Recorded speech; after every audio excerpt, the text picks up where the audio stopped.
Good evening. Today is March 11th. Another great day for the markets. S&P 500 index made new highs today, while the futures didn't. But They made an intraday high. They closed weak. yes, we sold off 20 points in the afternoon.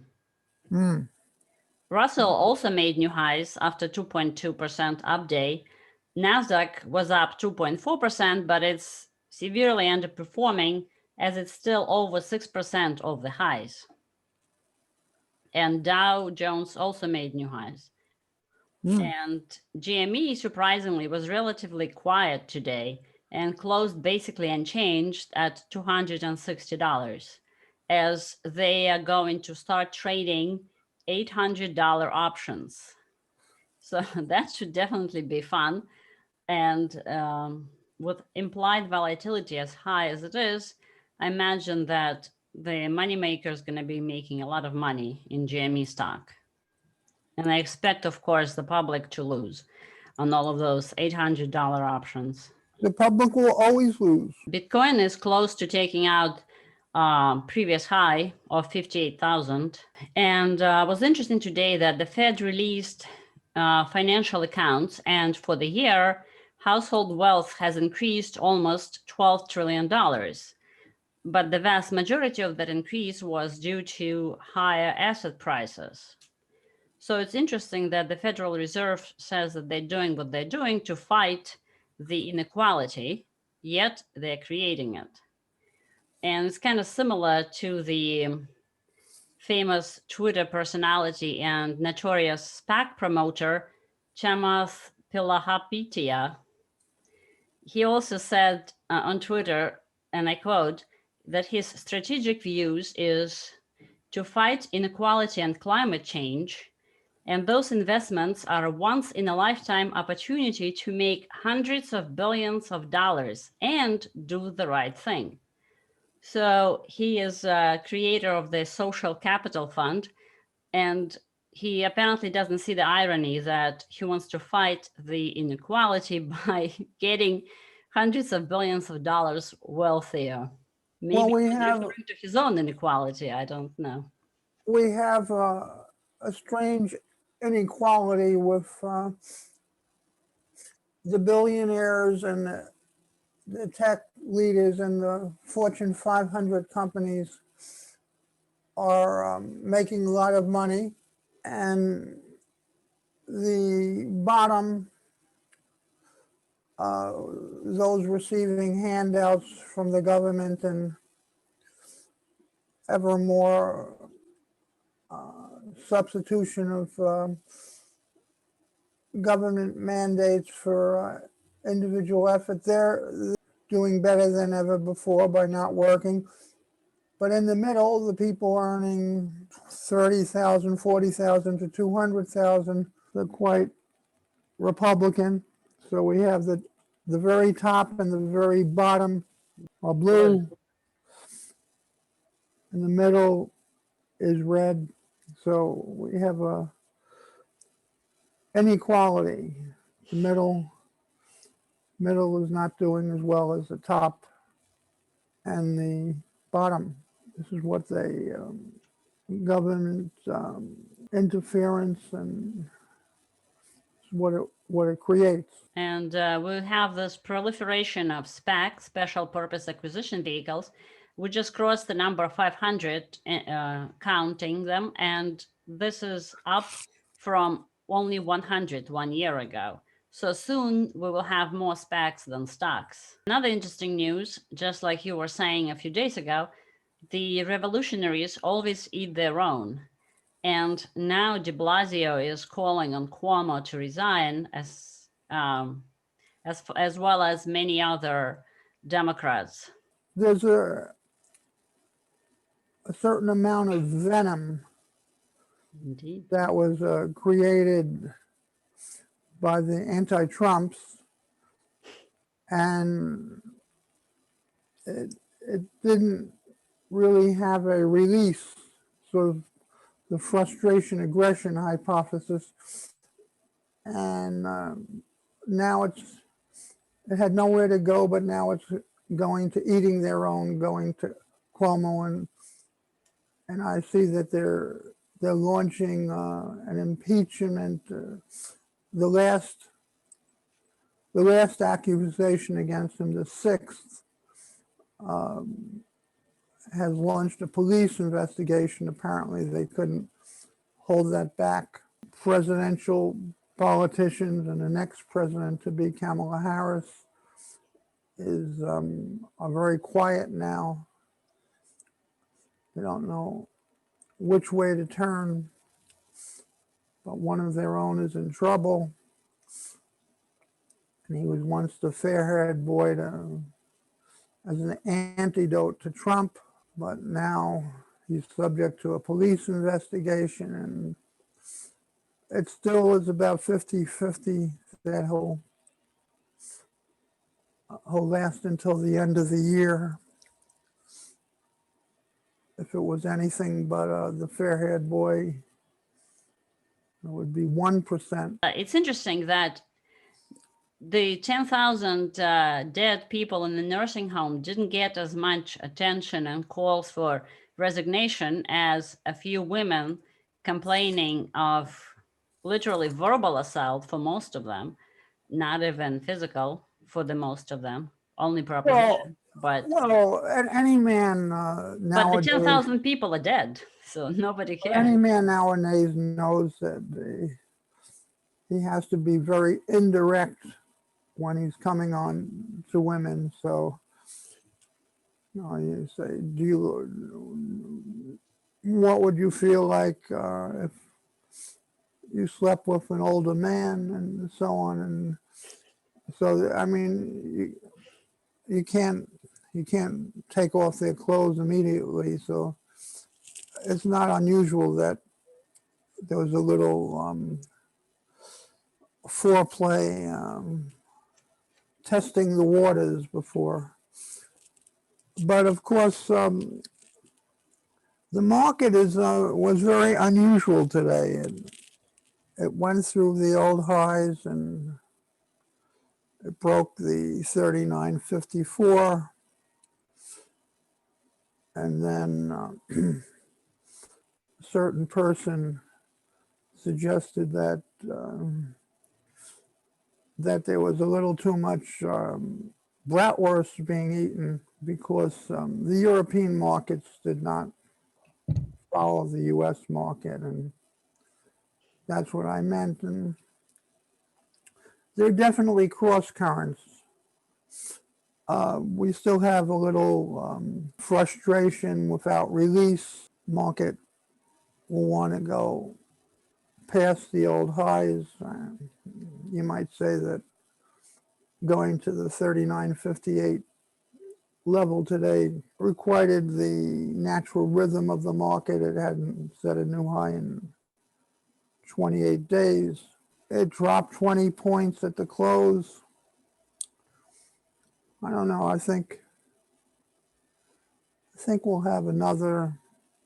We've had 3 up days of more than 20 points. I believe we will have one more day to finish the old highs. I urge my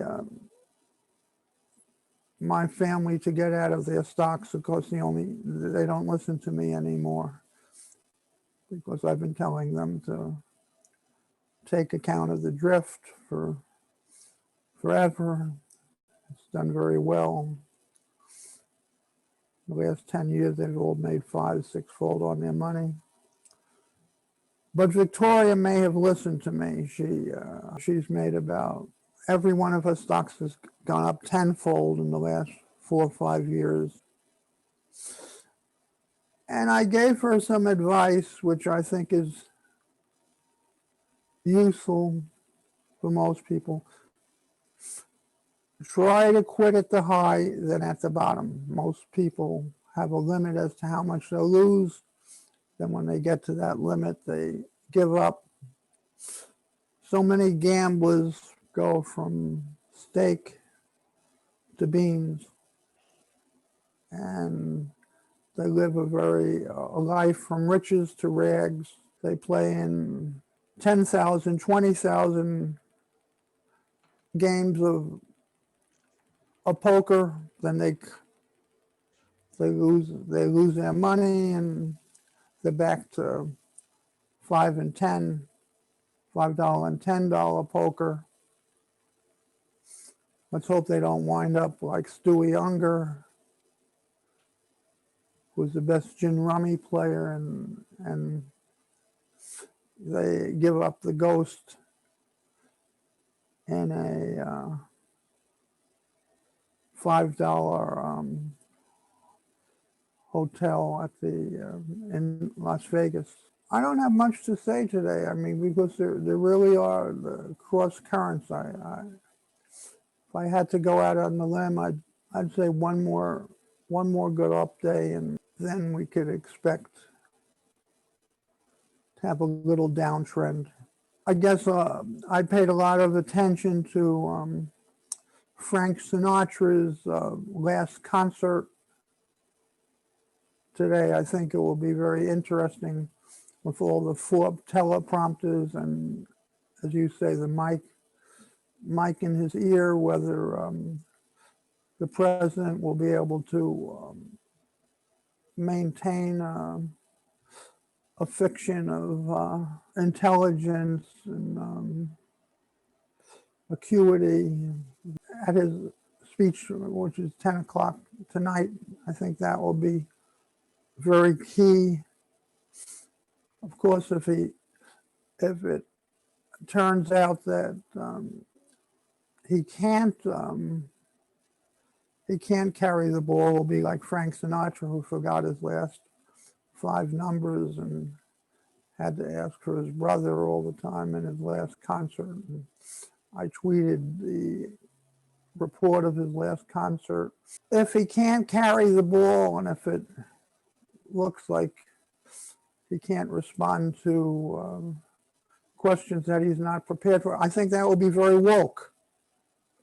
That will make the Kamala Harris take over more likely, and that will be very bullish. So the worse he does tonight, the better for the market. Interesting. If it turns out that everybody was wrong and that all the handlers saying, press, go home, press, shouldn't be here, and his inability to remember the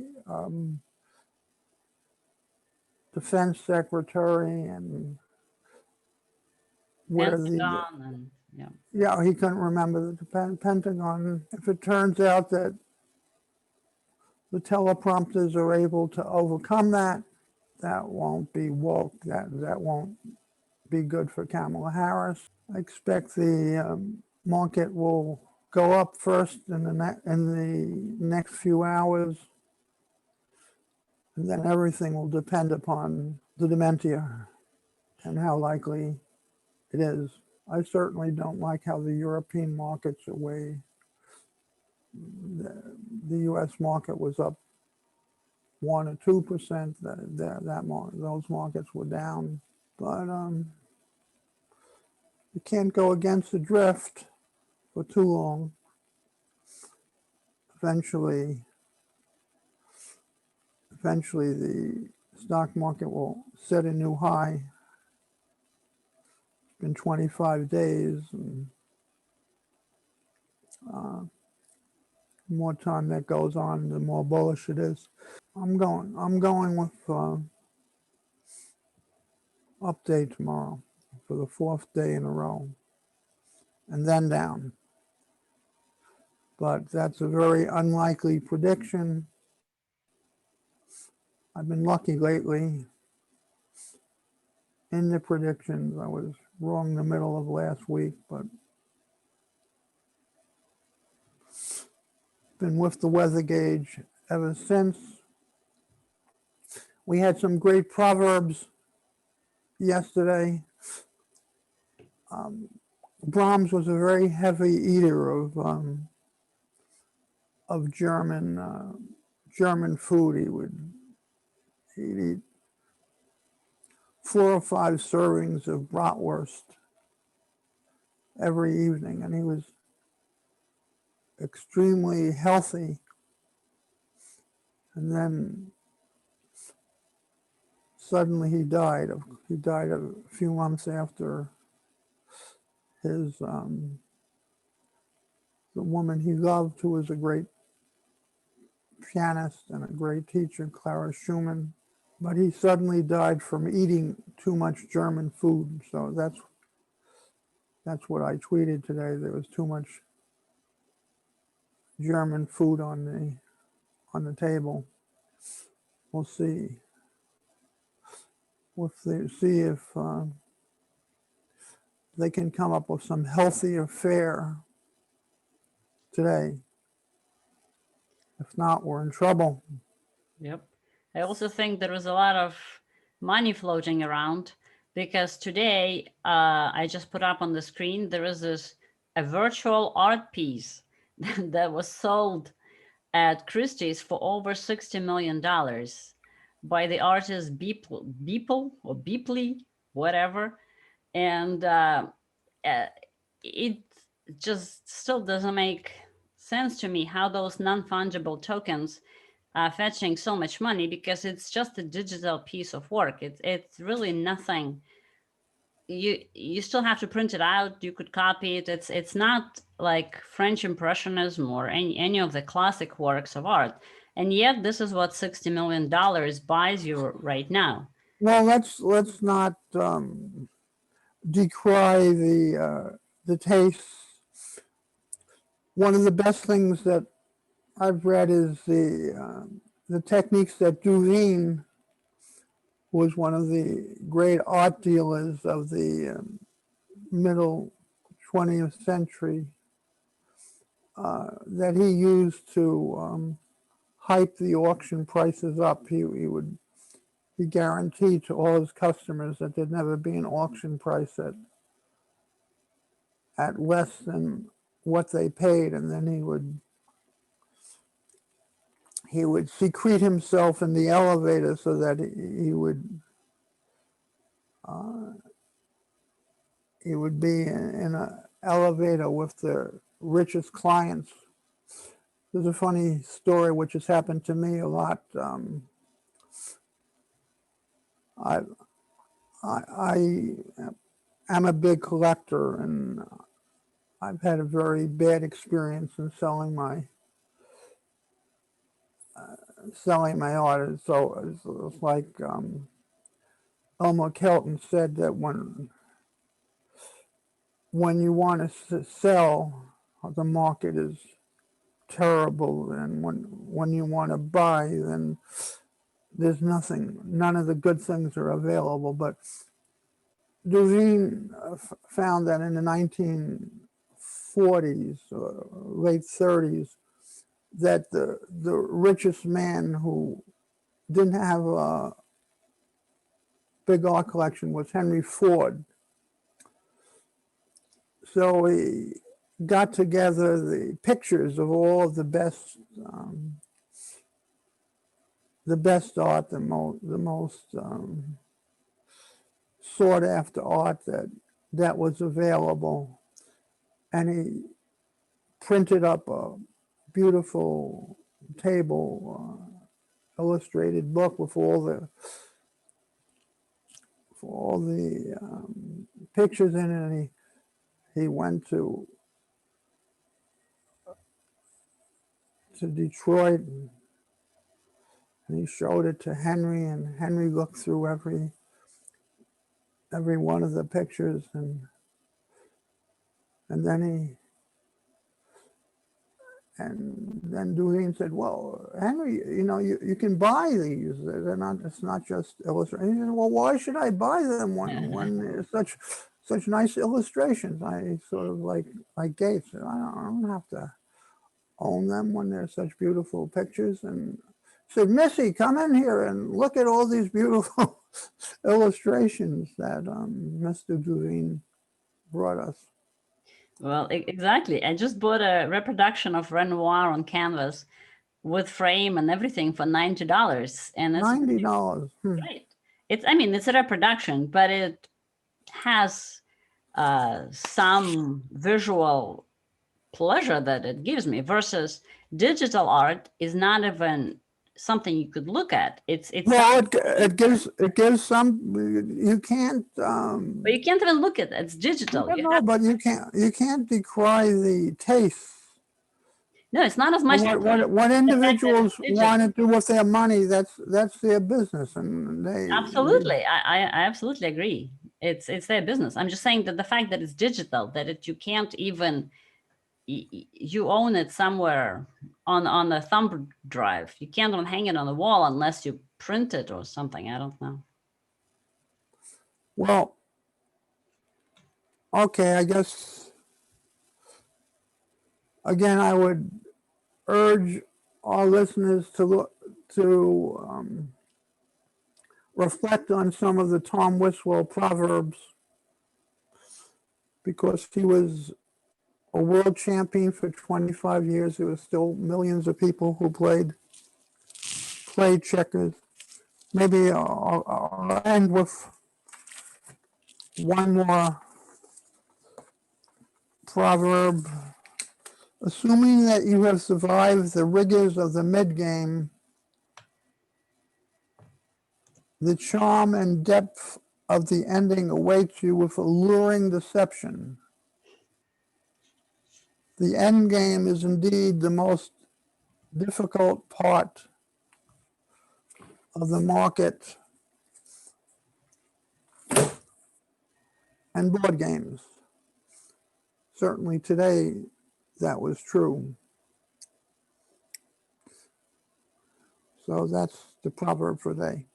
Thank you very much, Ms. Sennett. I appreciate your inspiring me with some great stories of great men, Duveen, Tom Wiswell, a few others. And we'll all be watching to see if the president is outpacing Frank Sinatra in Japan. Thank you. Thank you, Victor. Goodbye. Good night. Goodbye.